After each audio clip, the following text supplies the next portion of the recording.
नमस्कार दोस्तों।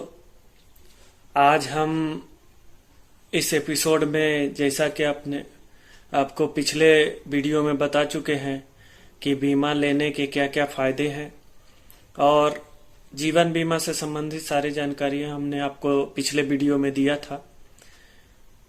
इस वीडियो में हम लोग जानेंगे कि यदि हम बीमा ले लेते हैं तो उसका दावा भुगतान का प्रक्रिया हम कैसे करते हैं। बहुत सारे लोग बीमा तो ले लेते हैं लेकिन उन्हें अपने बीमा में दावा लेने की प्रक्रिया की जानकारी नहीं होती, जिसके कारण उन्हें और उनके नॉमिनी को बीमा के बाद होने वाले लाभों का कैसे हम क्लेम कर सकते हैं वो जानकारी लेना जरूरी है।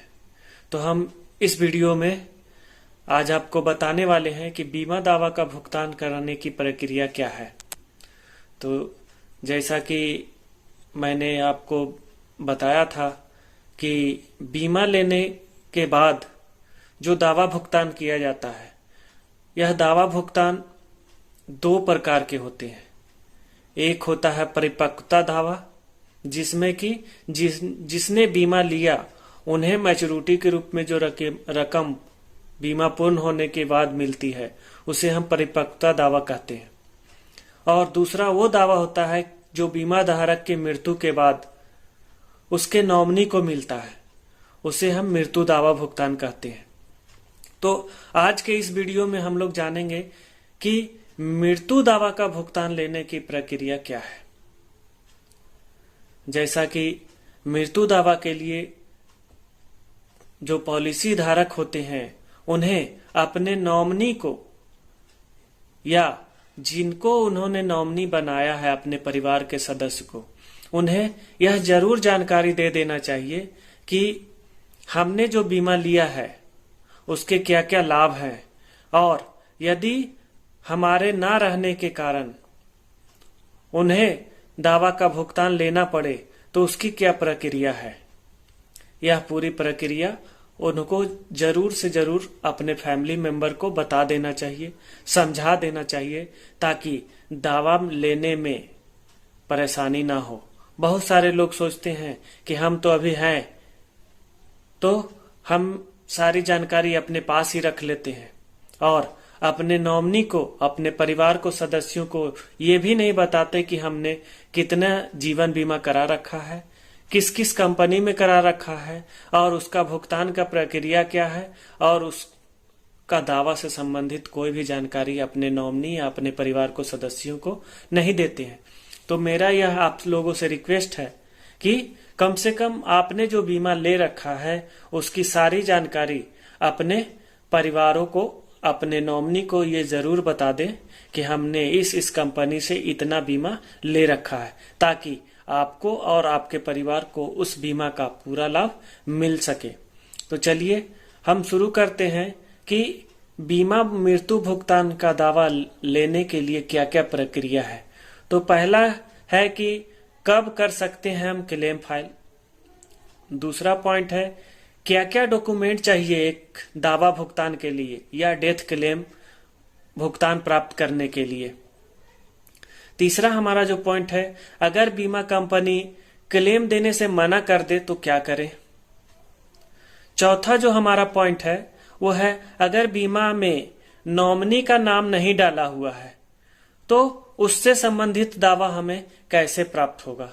तो इन 4 पॉइंटों पर हम आज डिस्कस करेंगे कि मृत्यु दावा का भुगतान हम कैसे प्राप्त कर सकते हैं। तो चलिए आज का जो हमारा पहला पॉइंट है कि हम कब मृत्यु दावा का भुगतान ले सकते हैं। यदि बीमा धारक की मृत्यु हो जाती है उसके बाद का जो प्रक्रिया है उनके नॉमिनी के द्वारा मृत्यु दावा का भुगतान के लिए बीमा कंपनी के पास आग्रह कर सकता है। किसी भी तरह का मृत्यु होने पे, अब मृत्यु कितने प्रकार से होते हैं, तो मृत्यु जो है एक नेचुरल डेथ होता है जिसमें किसी भी तरह का कोई रोग बीमारी या कुछ भी नहीं होता और अचानक से मृत्यु हो जाती है, उसे हम नेचुरल डेथ की कैटेगरी कहते हैं। दूसरा जो डेथ होता है वह होता है दुर्घटना से, जिसे हम एक्सीडेंटल डेथ क्लेम कहते हैं। तीसरा जो प्रक्रिया है वो किसी बीमारी के कारण हो जाती है, तो वह तीसरा प्रक्रिया हो गया। और चौथा प्रक्रिया है आत्महत्या कर लेने से। तो ये चारों प्रक्रिया में मृत्यु दावा का भुगतान के लिए हमें किस किस तरह के डॉक्यूमेंट की आवश्यकता पड़ेगी। यदि हम नेचुरल डेथ की बात करें तो उसके लिए जो भी नॉमिनी होगा, उस नॉमिनी को सबसे पहले उस बीमा कंपनी में जाकर एक एप्लीकेशन देना पड़ता है, और एप्लीकेशन के साथ ही आपको बीमा कंपनी के द्वारा मृत्यु दावा भुगतान का फॉर्म दिया जाएगा। उस फॉर्म को आप सही सही भर करके नॉमिनी का सारा जानकारी उस फॉर्म के अंतर्गत आ जाएगा। उसके साथ नॉमिनी का सारा केवाईसी डॉक्यूमेंट जैसे कि Aadhaar card, PAN card, bank passbook ये जमा करना होगा, और जिनकी मृत्यु हो गई है उनका मृत्यु प्रमाण पत्र तथा उनका उम्र प्रमाण पत्र यानी कि आधार कार्ड या पैन कार्ड जो भी डॉक्यूमेंट है वो बीमा कंपनी के पास जमा कराना पड़ेगा। ये हमारा नेचुरल मृत्यु दावा भुगतान का प्रक्रिया हो गया। अगर किसी व्यक्ति का मृत्यु एक्सीडेंट के द्वारा हो जाती है यानी कि दुर्घटना से हो जाती है, तो उस स्थिति में नेचुरल डेथ के समय जो जो डॉक्यूमेंट आपसे मांगा गया था वो सारे डॉक्यूमेंट्स के साथ ही आपको एक्सीडेंटल डेथ क्लेम लेने के लिए आपको पोस्टमार्टम रिपोर्ट और एफआईआर की कॉपी जमा करनी पड़ती है। अगर ये डॉक्यूमेंट आप प्रोवाइड नहीं कराते हैं तो बीमा कंपनी जो है वो मृत्यु दावा का भुगतान आपको एक्सीडेंटल के रूप में नहीं करेगी, फिर वह नेचुरल डेथ कहलाएगा, और जो एक्सीडेंटल का अलग से लाभ मिलता है वह नहीं मिल पाएगा। इसलिए मृत्यु दावा अगर एक्सीडेंटल हुआ है तो उसमें आपको एफआईआर की कॉपी और पोस्टमार्टम की कॉपी अनिवार्य हो जाती है। तीसरा हमारा जो मृत्यु दावा का कारण है या मृत्यु का कारण है वह है बीमारी से।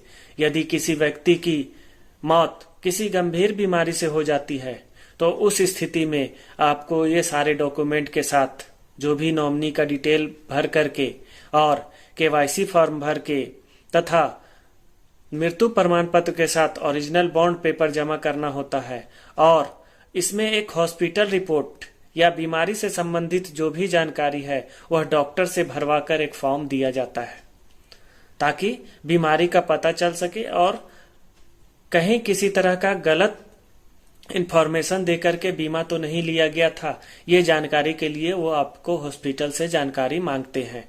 तो ये हो गया हमारा बीमारी से संबंधित मृत्यु दावा का प्रक्रिया। यदि किसी व्यक्ति ने आत्महत्या कर लिया तो उनका दावा का भुगतान कैसे होगा? तो आत्महत्या के केस में भी नेचुरल डेथ के जैसा ही सारा प्रक्रिया होता है, लेकिन यदि किसी व्यक्ति ने बीमा लेने के 1 साल के अंदर यानी कि 12 महीने के अंदर आत्महत्या कर लेता है तो कोई भी कंपनी बीमा दावा का भुगतान नहीं करती है। लेकिन यदि किसी व्यक्ति ने बीमा लेने के 1 साल के बाद आत्महत्या किया या 2 साल या 5 साल के बाद आत्महत्या किया यानी 12 महीने के बाद आत्महत्या कर लेता है तो उसका भी हम मृत्यु दावा भुगतान ले सकते हैं। अब कब बीमा कंपनियां आपको क्लेम देने से मना कर सकती है? तो कोई भी बीमा में जो क्लेम होता है वह 2 प्रकार के होते हैं। एक होता है अर्ली डेथ क्लेम और दूसरा होता है non early death claim. Early death claim कहने का मतलब है कि बीमा लेने के 2 साल के अंदर, यानी किसी व्यक्ति ने बीमा लिया और 2 साल के अंदर उसका डेथ हो गया तो यह अर्ली क्लेम के अंतर्गत आता है। और यदि किसी व्यक्ति ने बीमा लिया और 2 साल के बाद डेथ होता है तो वह नॉन अर्ली डेथ क्लेम होता है। तो अर्ली डेथ क्लेम में कंपनियां जो है वह बीमा दावा भुगतान में आनाकानी कर सकती है। उसमें तरह तरह के जांच और तरह तरह के कागज आपसे मांगे जा सकते हैं। अब यदि किसी व्यक्ति का मृत्यु 1 साल के अंदर हो जाता है तो कंपनी यह जांचती है कि कहीं उस व्यक्ति ने जानबूझकर तो बीमा नहीं लिया था यदि उसे पता चल जाता है कि व्यक्ति ने जानबूझकर कुछ छुपा करके बीमा लिया था तो उनका दावा का भुगतान रिजेक्ट हो सकता है। लेकिन यदि किसी व्यक्ति ने बीमा लिया और 3 साल तक सही से चला लिया, यानी 3 वर्ष की अवधि उसने बीमा लेने के बाद पूर्ण कर लिया, तो किसी भी हालत में आपकी बीमा को राशि का भुगतान कंपनी करेगी ही करेगी। यानी बीमा कंपनी के पास ये फिर अधिकार नहीं होता कि वो आपके दावा भुगतान को रद्द कर सके या देने से मना कर सके। यानी हर हाल में अगर आपका पॉलिसी 3 साल तक लगातार चल जाती है तो आपको मृत्यु दावा भुगतान आपको हर हालत में मिलेगा ही मिलेगा। ये आप देख सकते हैं। अब हमारा पॉइंट है कि अगर बीमा कंपनी दावा देने से मना कर देती है तो हम क्या करें। तो कंपनी अगर बीमा दावा देने से मना कर देती है तो आप कंपनी का जो अथॉरिटी है IRDA और ओम्बड्समैन के पास इसकी शिकायत कर सकते हैं। ओम्बड्समैन इसकी देखभाल करती है। हर बीमा कंपनी का शिकायत आप ओम्बड्समैन या IRDA के पास कर सकते हैं ताकि आपको दावा का भुगतान सही समय पर मिल जाए। फिर भी अगर आपको लगता है कि यहां से भी हमें सही फैसला नहीं दिया गया तो आप कोर्ट के शरण ले सकते हैं तथा आप उपभोक्ता फारम में भी इसका सूट फाइल कर सकते हैं। इसके द्वारा भी आप केस लड़ करके और कंपनी से बीमा भुगतान का ले सकते हैं। हालांकि अगर ज्यादातर बीमा दावों में देखा जाता है कि बहुत कम ही बीमा दावा का भुगतान जो है रद्द कर दिया जाता है। ज्यादातर मामले में बीमा दावों का भुगतान कर दिया जाता है, लेकिन अर्ली क्लेम में बीमा दावा का भुगतान रद्द कर सकती है कंपनियां। उन्हें लगता है कि यह जानबूझकर बीमा लिया गया है या कुछ छुपा कर का बीमा लिया गया था, इसके कारण वो आपके बीमा दावे को रद्द कर सकती है। अब हमारे पास एक तीसरा सिचुएशन आता है कि हमने तो बीमा ले लिया, सब कुछ कर लिया, लेकिन उस बीमा में क्या था कि हमने नॉमिनी नहीं बनाया या जिसको नॉमिनी बनाया था वह नॉमिनी का भी मृत्यु हो गया। उस स्थिति में हम बीमा दावा का भुगतान कैसे प्राप्त करेंगे और उस बीमा दावा का भुगतान करने का हकदार कौन होगा। तो यदि हमने जो बीमा लिया और हमारा नॉमिनी बीच में अगर नहीं रहा या उनका डेथ हो गया तो हमें यह ध्यान रखना चाहिए कि हमने जिस बीमा को लिया है उसमें हम समय समय पर अपने नॉमिनी को अपडेट कर ले। यानी कि अगर हमारा नॉमिनी कोई डेथ कर गया तो तुरंत हम उसमें दूसरा नॉमिनेशन करा ले। ये पहला। दूसरा पॉइंट यह है कि फिर भी अगर हमने यह गलती कर दिया है तो उसके लिए हमारे परिवार के पास क्या अधिकार होंगे। तो हमारे परिवार के पास यह अधिकार है कि वह एक सदस्यता प्रमाण पत्र दे करके बीमा दावा का भुगतान ले सकता है। इस स्थिति में कंपनियां क्या करती है कि आपके बीमा राशि का भुगतान जो है कोर्ट को कर देती है और कोर्ट यह फैसला करता है कि आप उस बीमा राशि का भुगतान का धारक कौन है और जो भी उसके वारिस होते हैं, कानूनी वारिस होते हैं, उन्हें बीमा राशि का भुगतान कर दिया जाता है। तो बीमा दावा से संबंधित ये प्रक्रिया हो गया। अब है कि अगर हमारा पॉलिसी मैच्योरिटी कर जाता है तब हम दावा का भुगतान क्या करें। तो अगर आपकी पॉलिसी मैच्योरिटी कर जाती है तो उसके साथ जो भी बीमा धारक हैं उन्हें अपना सारा KYC डॉक्यूमेंट यानी कि आधार कार्ड, पैन कार्ड और जिस खाते में उनको अपनी राशि को लेना है उस बैंक का पासबुक आप ले जा करके उस बीमा कंपनी में प्लस ओरिजिनल बॉन्ड पेपर साथ में ले जा करके उस कंपनी में जा करके आप जमा कर दें तो आप उस बीमा का परिपक्वता राशि को प्राप्त कर सकते हैं। तो ये हमारा आज का बीमा राशि का क्लेम हम कैसे ले सकते हैं इसकी प्रक्रिया को मैंने आज बता दिया है। अगर इसमें अभी और आपको अगर कोई क्वेश्चन है कि हमें ये बीमा से संबंधित जो है वो कोई भी क्वेश्चन आपके मन में उठ रहा हो तो आप हमें कमेंट बॉक्स में कमेंट करके पूछ सकते हैं। और हमारा आप लोगों से फिर से यह आग्रह है कि यदि आपने हमारा चैनल को सब्सक्राइब और लाइक नहीं किया है तो कृपया कर इस चैनल को सब्सक्राइब और लाइक कर दें। अगले वीडियो में हम फिर मिलेंगे किसी एक नए विषय पे। हमने पिछले वीडियो में जीवन बीमा से संबंधित सारी जानकारी दिया था, स्वास्थ्य बीमा से संबंधित सारी जानकारियां दिया था। अब नेक्स्ट वीडियो में हम जो आपको बताने जाएंगे वह मोटर बीमा से संबंधित सारी जानकारी हम देंगे अगले हफ्ते। तो नमस्कार दोस्तों, आप हमारे चैनल को लाइक सब्सक्राइब जरूर करें और बीमा से संबंधित सारी जानकारी को आपको धीरे धीरे हम अपडेट कराते जाएंगे। धन्यवाद।